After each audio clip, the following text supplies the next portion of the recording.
السلام علیکم ورحمۃ اللہ تعالی وبرکاتہ۔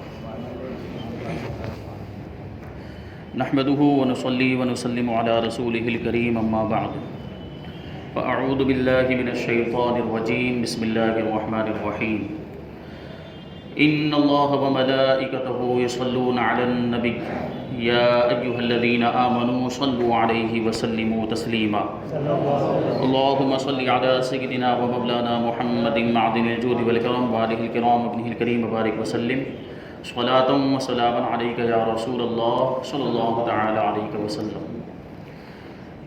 عزیزان ملت اسلامیہ، گزشتہ جمعرات کو ہم نے سماعت کیا کہ قرآن پاک کیسی عظیم کتاب ہے۔ قرآن پاک اللہ تبارک و تعالیٰ کا کلام ہے اور بے مثل اور بے مثال کلام ہے۔ یہ ایسا کلام ہے کہ کوئی اس کے جیسا کلام اپنی طرف سے بنا نہیں سکتا، ناممکن ہے، محال ہے، چونکہ اللہ تبارک و تعالیٰ کا کلام، اس کی مثال لے کر آنا مخلوق کے بس کی بات نہیں۔ انسان کتنی بھی کوشش کر لے لیکن اللہ تبارک و تعالیٰ کے الفاظ اور اس کے کلمات وہ کہاں سے لائے گا؟ تو یہ قرآن پاک معجزہ بھی ہے، اور معجزہ کے مطلب ہی وہ ہوتا ہے، معجزہ کا مطلب ہی یہ ہوتا ہے جو عقل کو عاجز کر دے، کہ عقل کی رسائی وہاں تک ممکن ہی نہ ہو اور عقل وہاں تک پہنچ ہی نہ سکے، اسی کو معجزہ کہا جاتا ہے۔ تو قرآن پاک بھی معجزہ ہے اللہ کے رسول صلی اللہ علیہ وسلم کا، اور اللہ تبارک و تعالیٰ کی قدرت دیکھیں اور اس کا کتنا بڑا احسان ہے کہ ایسی عظیم کتاب اللہ تبارک و تعالیٰ نے ہمیں عطا فرمائی۔ قرآن پاک ہماری ہدایت کے لیے نازل ہوا۔ میں نے پہلے بھی عرض کیا تھا کہ قرآن پاک یہ ساری کتابوں سے افضل ہے، جس طرح ہمارے آقا حضور رحمت عالم صلی اللہ علیہ وسلم سارے نبیوں سے افضل ہے، اسی طرح حضور کی امت محمدیہ سارے نبیوں کی امتوں سے افضل ہے، اور حضور پر نازل ہونے والی کتاب قرآن پاک یہ ساری آسمانی کتابوں سے افضل ہے۔ یہ شان ہے اور یہ عظمت ہے قرآن پاک کی۔ قرآن مجید نازل ہونے کی ابتدا رمضان کے بابرکت مہینے میں ہوئی۔ شروع بھی رمضان کے مہینے میں ہوا نازل ہونا، اور اختتام بھی رمضان کے مہینے میں ہی ہوا ہے۔ 23 سال کے عرصے کے اندر قرآن پاک نازل ہوتا رہا، اور نبی کریم صلی اللہ علیہ وسلم کی بارگاہ میں اسے لانے کا شرف، اسے لانے کی سعادت حضرت روح الامین جبرائیل علیہ السلام کو حاصل ہوئی۔ قرآن پاک کی آیتیں جب نازل ہوتی تھی تدریجاً، تھوڑی تھوڑی کر کے، موقع محل کے حساب سے، وہ جیسی ضرورت ہوتی ویسی قرآن کی آیتیں نازل ہوتی، تو حضرت جبرائیل امین اللہ تبارک و تعالیٰ کی بارگاہ سے وہ آیتیں لے کر نازل ہوتے، اور اللہ کے رسول صلی اللہ علیہ وسلم کو آنے کے بعد وہ آیتیں سناتے کہ یہ آیت نازل ہوئی، یہ حکم نازل ہوا، اللہ نے یہ فرمایا۔ پھر حضور اقدس صلی اللہ علیہ وسلم ان آیتوں کو، جو قرآن پاک کی آیتیں ہوا کرتی، وہ صحابہ کرام کو سنایا کرتے، اور صحابہ کرام ان آیتوں کو یاد کر لیا کرتے تھے۔ تو یہ غور کریں آپ، تو اللہ تبارک و تعالی اور حضور صلی اللہ علیہ وسلم کے درمیان میں حضرت جبرائیل علیہ السلام ہے، ایک واسطہ ہے حضرت جبرائیل، کہ حضرت جبرائیل اللہ کی بارگاہ سے لے کر آ رہے ہیں۔ تو زیادہ تر آیتیں تو اسی طریقے سے نازل ہوئی کہ اللہ تبارک و تعالیٰ نے حضرت جبرائیل کو عطا فرمائی، پھر حضرت جبرائیل لے کر حضور صلی اللہ علیہ وسلم کے پاس آئے۔ زیادہ تر، اکثر جو قرآن کی آیتیں ہیں وہ اس طرح نازل ہوئی ہیں، لیکن شب معراج کو کچھ آیتیں بلا واسطہ بھی عطا ہوئی ہیں۔ اللہ تبارک و تعالیٰ نے اپنے حبیب صلی اللہ علیہ وسلم کو معراج کی رات اپنے قرب خاص میں بلایا، اپنی بارگاہ میں بلایا، لا مقام حضور صلی اللہ علیہ وسلم تشریف لے گئے جہاں جو ہے مکان ہی ختم ہو جاتا ہے، اللہ کی بارگاہ میں تشریف لے گئے۔ اس وقت اللہ تبارک و تعالیٰ نے کچھ آیتیں ایسی عطا فرمائی کہ درمیان میں پھر کوئی بھی واسطہ نہیں تھا، اس جگہ پہ اللہ تبارک و تعالیٰ کی ذات تھی اور ہمارے نبی کریم صلی اللہ علیہ وسلم تھے، اور کوئی بھی نہیں۔ اس وقت اللہ تبارک و تعالیٰ نے کچھ آیتیں بلا واسطہ عطا فرمائی۔ قرآن مجید کو دنیا کی فصیح ترین زبان یعنی عربی زبان میں نازل کیا گیا۔ فصیح کا مطلب ہوتا ہے کہ جس میں کلام کی خوبیاں پائی جاتی ہو۔ اب فصیح عربی زبان کا معاملہ یہ ہے، ایسی فصیح زبان ہے کہ اس کے بولنے کے مختلف انداز ہیں، اور اس کے اندر کلام کی بہت زیادہ خوبیاں پائی جاتی ہیں. ایک بات کو مختلف طریقوں سے بیان کر سکتے ہیں وہ, اور ایک ایک چیز کے کئی نام ہوتے ہیں. گھوڑوں کے کئی نام ہوتے ہیں عربی زبان کے اندر, اونٹوں کے کئی نام ہوتے ہیں. اس طریقے سے دیکھیں تو یہ عربی زبان کی فصاحت و بلاغت ہے, یعنی کلام کی جو خوبیاں ہوتی, بات چیت کی جو خوبیاں ہوتی ہیں, وہ عربی زبان کے اندر بدرجہ اتم پائی جاتی ہیں. یعنی پوری دنیا کے اندر جتنی زبانیں بولی جاتی ہیں یا جتنی زبانیں لکھی جاتی ہیں, ان میں سب سے فصیح زبان اگر کوئی ہے تو وہ عربی زبان ہے. اب آپ غور کریں, یہ تو عربی زبان سب سے افضل ہے. لوگ اس پر اعتراض بھی کرتے ہیں کہ آپ لوگ کہتے ہیں کہ عربی زبان کس طریقے سے افضل ہے.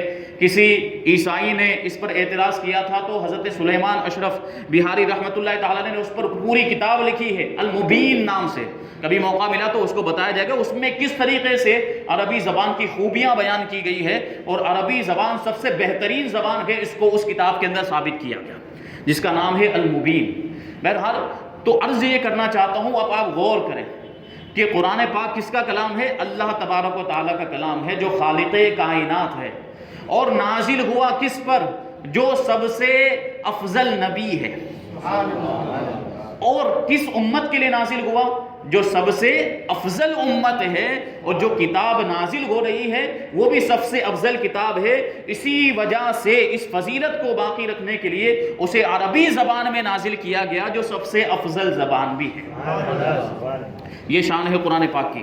تو عربی زبان میں لوگ تاکہ اس کو سمجھ سکیں, کیونکہ حضور اقدس صلی اللہ علیہ وسلم کی پیدائش کہاں پر ہوئی؟ مکہ مکرمہ میں, جو ملک عرب کے اندر موجود, اس علاقے میں کون سی زبان بولی جاتی تھی؟ عربی زبان بولی جاتی تھی. ظاہر سی بات ہے آج ہم جو صورتی زبان بولتے ہیں یا اردو زبان بولتے ہیں یا جاڑی بھاشا بولتے ہیں, اور ہمارے سامنے ابھی یہاں کوئی آ کر عربی میں گفتگو کرنے لگ جائے, یا کوئی انگلش نہیں جانتا اس کے سامنے انگلش میں بات کرنے لگ جائے, تو کوئی فائدہ ہے بات کرنے کا؟ کوئی فائدہ نہیں ہوگا. وہ تو کیا کہتے ہیں, وہ بھینس کے آگے بین بجانے جیسا ہو جائے گا. جی, تو اللہ کے رسول صلی اللہ علیہ وسلم مکہ مکرمہ میں تشریف لائے, تو ضروری تھا کہ جو کتاب ہدایت عطا کی جا رہی وہ بھی اسی زبان میں ہو جو اس علاقے کی قومی زبان ہے, مادری زبان ہے, تاکہ اس کو وہ اچھی طرح سے سمجھ سکیں.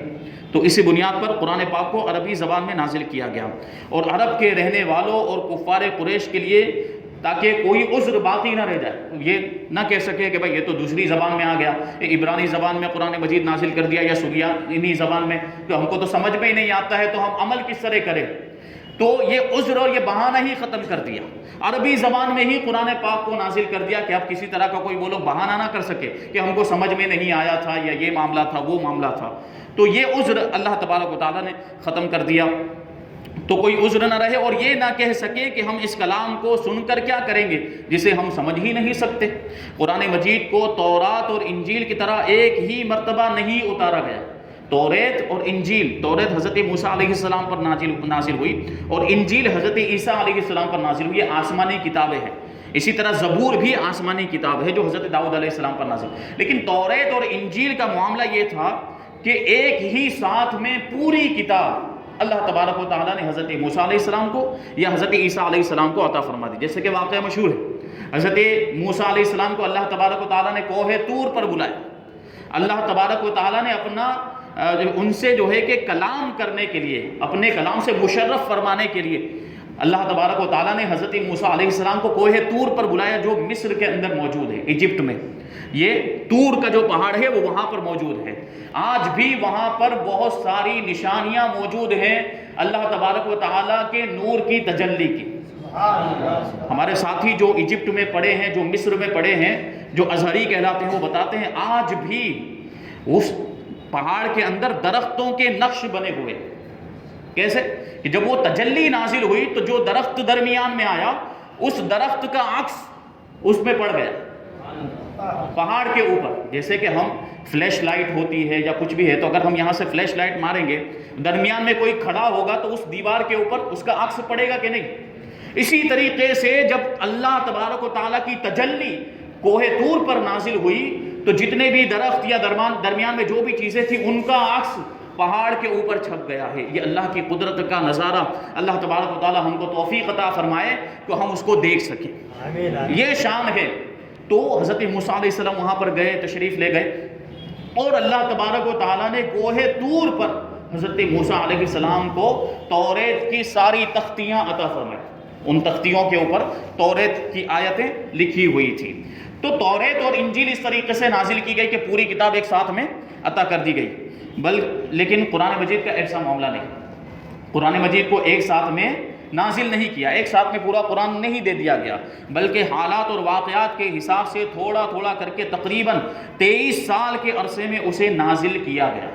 جیسی جیسی ضرورت تھی اس کے اعتبار سے آیتیں نازل ہو گئی. جیسے مان لیجئے لوگ پہلے شراب پیا کرتے تھے، اب اسلام چونکہ بالکل پاکیزہ مذہب ہے، ناپاکی اور ساری نجاستوں کو، گندگیوں کو دور کرنے والا مذہب ہے، پاکی کا حکم دیتا ہے، تو شراب بھی ایک ناپاک چیز ہے. تو اللہ تبارک و تعالیٰ نے اس سے روکا، تو شراب کے بارے میں آیت نازل ہوئی. اور پھر معاملہ یہ تھا، آپ دیکھیں گے، غور کریں گے، آگے انشاءاللہ ہم اس کو تفسیر میں سماعت بھی کریں گے، کہ چونکہ اگر کسی شخص کو کسی چیز کی عادت ہو جائے تو عادت کو چھڑانا کیا ہو جاتا ہے؟ بڑا مشکل ہوتا ہے.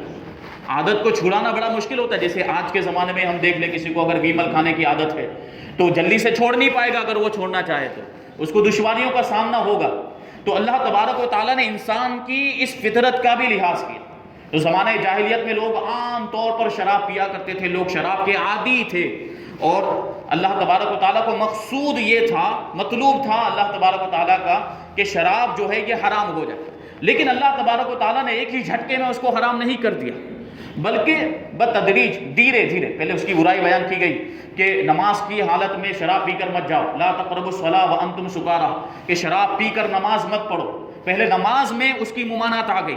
اس کا مطلب کیا کہ نماز کی حالت میں نہیں پی سکتے، لیکن نماز کے باہر. تو یہ دھیرے دھیرے اس کا حکم. پھر اللہ تبارک تعالیٰ نے مزید ارشاد فرمایا کہ یسألونک عن الخمر والمیسر قل فیہما اثم کبیر ومنافع للناس واثمہما اکبر من نفعہما، کہ تم سے یہ جو لوگ ہیں یہ شراب اور جوئے کے بارے میں پوچھتے ہیں. تو آپ فرما دیجئے کہ جوئے کے اندر اور شراب کے اندر جو گناہ ہے اس کے فائدے سے بہت بڑا ہے. کہ جوئے میں بھی بظاہر ہم کو فائدہ نظر آتا ہے، اور شراب میں بھی کچھ لوگ فائدے گناتے ہیں. جیسے کچھ ڈاکٹر بھی کبھی کبھی شراب کو یا بیئر پینے کو معاذ اللہ جو کہتے ہیں کہ یہ پیو تو فلاں بیماری اچھی ہو جائے گی. ایسا کچھ بھی نہیں. اللہ تبارک و تعالیٰ نے حرام چیزوں میں شفا رکھی ہی نہیں ہے. یہ بات ذہن میں رکھیں. تو ارشاد فرمایا گیا کہ ان میں جو گناہ ہے، یعنی جوئے کے اندر اور شراب کے اندر جو گناہ ہے، وہ ان کے نفع سے اور ان کے فائدے سے بہت بڑا ہے. یہ فرمایا. پھر پورے طور پر اللہ تبارک و تعالیٰ نے 7ویں پارے کی آیت ہے جس میں پورے طور پر شراب کو حرام فرما دیا. انما الخمر والمیسر والانصاب والازلام رجس من عمل الشیطان، کہ یہ جو شراب ہے یا جو جوا ہے اور دوسری چیزوں کو شمار کیا، اور ارشاد فرمایا کہ یہ ناپاکیاں ہیں اور شیطان کے عمل سے ہے، تو تم اس سے بچو. تو اس طریقے سے دیکھیں اللہ تبارک و تعالیٰ نے انسان کی فطرت کا بھی لحاظ کیا کہ پہلے اس کی برائی بیان کی، نماز میں اس کو جو ہے کہ منع فرمایا گیا، پھر اس طرح سے اس کا مقابلہ کیا گیا کہ اس کے نفع سے زیادہ تو اس میں گناہ ہے، برائی ہے، پھر پورے طور پر جو ہے کہ اس کو حرام کیا گیا. تو اس طریقے سے قرآن کی آیتیں بھی بتدریج نازل ہوئی، موقع محل کے اعتبار سے نازل ہوئی. کبھی کوئی آیت نازل ہوئی، پھر اس کے بعد جیسی ضرورت ہوئی تو دوسری آیت نازل ہوئی. اس طرح پورا قرآن مجید 23 سال کے اندر مکمل ہوا ہے. یہ بھی ایک خصوصیت ہے قرآن پاک کی. تو اسے نازل کیا 23 سال کے اندر تاکہ اس کے احکام پر عمل کرنا مسلمانوں پر بھاری نہ پڑے. ابھی میں نے عرض کیا کیونکہ عادت کو چھڑانا بڑا مشکل ہوتا ہے، بڑا بھاری ہوتا ہے. تو اس طریقے سے قرآن کی آیتیں نازل کی، احکام آئے، شریعت کے احکام آئے، آہستہ آہستہ دھیرے دھیرے ایک کے بعد ایک، تاکہ ایک دم سے کوئی چیز ہم، جیسے ابھی دنیا کے اندر بھی اگر ہم کسی کے اوپر ایک دم سے بوجھ لاد دیں اور بہت بڑی ذمہ داری ایک ساتھ میں دے دیں تو اس کے لیے دشواری ہو جاتی ہے، بھاری ہوتا ہے اس کے لیے. تو دھیرے دھیرے تھوڑا تھوڑا کام دیا جائے، پھر تھوڑا بعد میں دیا جائے تو وہ آسانی ہو جاتی ہے. تو اسی طرح کا جو شریعت کے احکام بھی آئے ہیں وہ اسی اعتبار سے آئے کہ پہلے آسانی والا حکم، پھر تھوڑا مشکل، پھر تھوڑا مشکل، تاکہ عمل کرنا آسان ہو جائے اور نبی کریم صلی اللہ علیہ وسلم کے قلب اطہر کو مضبوطی حاصل ہو. قرآن پاک کو بھی اسی طریقے سے اللہ تبارک و تعالیٰ نے جو ارشاد فرمایا قرآن پاک کے اندر 28ویں پارے کی آیت ہے کہ لو انزلنا هذا القرآن على جبل لرأيته خاشعا متصدعا من خشیۃ اللہ، کہ اگر اس قرآن پاک کو ہم کسی پہاڑ کے اوپر نازل کرتے تو خدا کے خوف کی وجہ سے وہ ٹکڑے ٹکڑے ہو جاتا، ریزہ ریزہ ہو جاتا. یہ جلال ہے، کلام الہی کا جلال ہے. تو اب سوچیں آپ کہ وہی کلام پاک کہ اگر کسی پہاڑ پر اتارا جاتا تو پہاڑ ریزہ ریزہ ہو جاتا خدا کے خوف کی وجہ سے، وہی قرآن پاک ہمارے نبی کے دل پر اتارا گیا۔ اب سوچیں دل کی مضبوطی کے بارے میں، ہمارے نبی کے دل کی مضبوطی، اور حضور کے صدقے میں، یہ حضور کا صدقہ ہے، حضور کے طفیل میں حضور کی امت کے چھوٹے چھوٹے بچے پورے قرآن مجید کو یاد کر لیا کرتے ہیں، اپنے سینوں میں محفوظ کر لیا کرتے ہیں۔ یہ بھی حضور کا صدقہ ہے، قرآن کا معجزہ ہے۔ تو اب وہ دل کی مضبوطی پر غور کریں کہ نبی پاک صلی اللہ علیہ وسلم کا دل کتنا مضبوط ہوگا، اور یہ اللہ تعالیٰ کا اپنے حبیب صلی اللہ علیہ وسلم کی امت پر بہت بڑا احسان ہے۔ قرآن پاک جو اللہ تبارک و تعالیٰ نے ہمیں عطا فرمایا، یہ بہت بڑا احسان ہے۔ قرآن عظیم کے کثیر اسماء ہیں، اس کے بہت سارے نام ہیں۔ ایک بات آپ ذہن میں رکھیں کہ جس چیز کے جتنے زیادہ نام ہوا کرتے ہیں وہ چیز اتنی ہی زیادہ فضیلت والی ہوا کرتی ہے۔ تو قرآن پاک کے بھی بہت سارے نام ہیں جو کہ اس کتاب کی عظمت اور شرف کی دلیل ہے، اس کی شرافت کی، اس کی فضیلت کی دلیل ہے۔ ان میں سے 6 نام بہت مشہور ہیں۔ ایک تو قرآن، جو ہم عام طور پر کہا کرتے ہیں، قرآن سب سے زیادہ مشہور نام ہے۔ دوسرا ہے برہان، برہان کا معنی ہوتا ہے دلیل۔ اب یہ دلیل ہے قرآن پاک، تو اللہ کی وحدانیت کی بھی دلیل ہے، رسول اللہ کی رسالت کی بھی دلیل ہے، اور یہ ہماری مغفرت اور بخشش کا ضامن بھی ہے، اور قیامت کے دن یہ ہماری مغفرت کی دلیل بھی بنے گا قرآن پاک۔ تو اس اعتبار سے یہ برہان ہے۔ پھر فرقان ہے قرآن پاک، فرقان، فرقان کا مطلب ہوتا ہے فرق کرنے والا، جدا کر دینے والا۔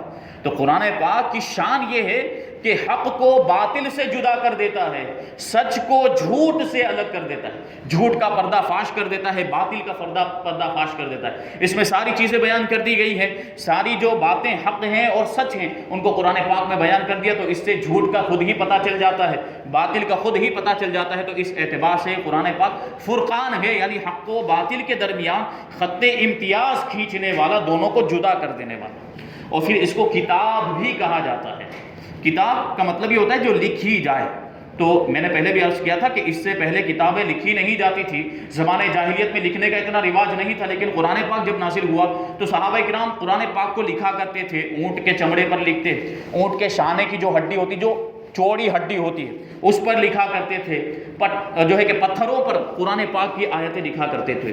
تو کتاب بمعنی مکتوب، یعنی لکھی ہوئی کتاب، یہ قرآن مجید کا نام۔ اور مصحف، مصحف بھی اس کا نام ہے، ٹھیک ہے، مصحف مطلب جس کو جمع کیا گیا ہو، تو قرآن پاک کو بھی جمع کیا گیا۔ میں نے عرض کیا تھا کہ حضور صلی اللہ علیہ وسلم کے زمانے میں تو کیونکہ قرآن کے نازل ہونے کا سلسلہ جاری ہی تھا، جب تک اللہ کے رسول صلی اللہ علیہ وسلم تشریف فرما تھے قرآن کی آیتیں نازل ہو رہی تھی، تو اس وقت پورے قرآن پاک کو جمع نہیں کیا گیا، کیونکہ ممکن تھا کہ ابھی اور آیت نازل ہوگی، ابھی اور جو ہے کہ کوئی آیت آئے گی، کوئی حکم آئے گا۔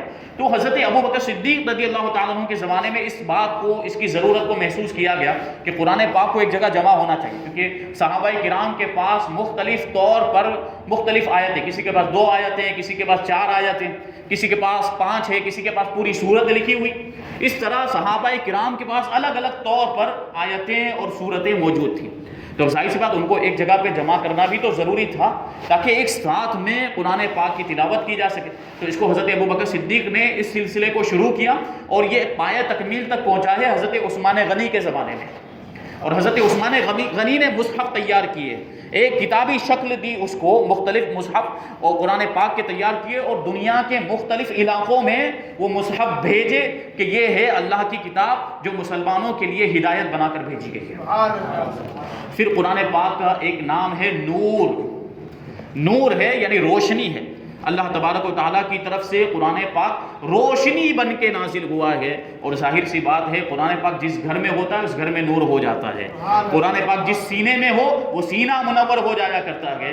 قرآن پاک کی ایسی برکتیں ہیں کہ اللہ تبارک و تعالیٰ نے اس کے دیکھنے میں بھی ثواب رکھا ہے، اس کے پڑھنے میں بھی ثواب رکھا ہے، اس کے سننے میں بھی ثواب رکھا ہے، اور اس پر عمل کرنے میں بھی ثواب رکھا ہے۔ یہ بڑی عظمت والی کتاب۔ اب قرآن مجید ہی کے ذریعے سے قرآن کی فضیلتوں کو ہم سنتے ہیں، تو یہاں پر 11 آیتیں ایسی ذکر کریں گے جس میں قرآن پاک کی عظمتوں کو اور اس کی فضیلتوں کو بیان کیا گیا۔